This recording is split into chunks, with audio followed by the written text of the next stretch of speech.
উচ্চ আদালতে হলফনামা জমা দিয়েও চলতি ডিসেম্বর মাসের মধ্যে যে ভিলেজ কমিটির নির্বাচন করা সম্ভব নয় রাজ্য সরকারের পক্ষে, তা নিয়ে আগেই রিপোর্ট করেছিল নিউজ নাও।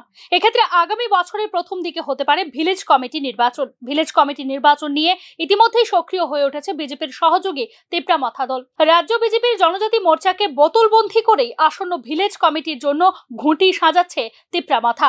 এদিকে দলের এক সময়ের শক্তিশালী উপজাতি সংগঠন জনজাতি মোর্চার অস্তিত্ব বিপন্ন করে তিপ্রামথাকে সুযোগ করে দেওয়ার রাজ্য বিজেপির সিদ্ধান্তকে অনেকটা আত্মঘাতী বলে মনে করছেন রাজনৈতিক বিশেষজ্ঞ মহল।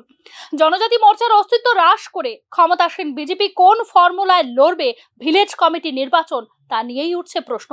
2018 সালে যখন রাজ্যে প্রথমবার ক্ষমতা দখল করে বিজেপি, তখন একটি মুখ্য ভূমিকা পালন করেছিল জনজাতি মোর্চা। কিন্তু উপজাতি অধ্যুষিত এলাকার তিপ্রামথা দলকে সুযোগ করে দিতে কেন্দ্রীয় নেতৃত্বের নির্দেশে ধীরে ধীরে জনজাতি মোর্চাকে নিষ্ক্রিয় করতে থাকে রাজ্য বিজেপি।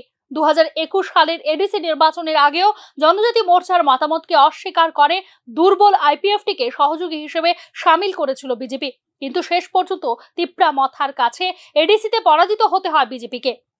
গত লোকসভা নির্বাচনেও জনজাতি মোর্চাকে সম্পূর্ণভাবে উপেক্ষা করে তিপ্রামথার সুপ্রিমো প্রদ্যুৎ কিশোর দেববর্মনের ভগিনী বহিরাজ্যের কৃতি দেবী সিংকে পূর্ব ত্রিপুরা লোকসভা আসনে প্রার্থী করে বিজেপি।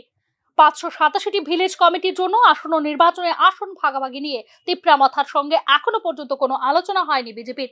তবে এবারও বিজেপির কেন্দ্রীয় নেতৃত্বকে ম্যানেজ করে ভিলেজ কমিটি নির্বাচনের সিংহভাগ আসনে প্রার্থী দেবে তিপ্রামথা দল, তা নিয়ে 100% নিশ্চিত রাজনৈতিক বিশেষজ্ঞ মহল। স্বাভাবিকভাবেই এক্ষেত্রে জনজাতি মোর্চার অস্তিত্ব এবং গুরুত্বপূর্ণ এই সংগঠনের প্রতি দলের বিমাতৃ সুলভ আচরণ কি বুমেরাং হতে পারে বিজেপির জন্য, তা নিয়েই চলছে চুলচেরা বিশ্লেষণ। Bureau report, news now.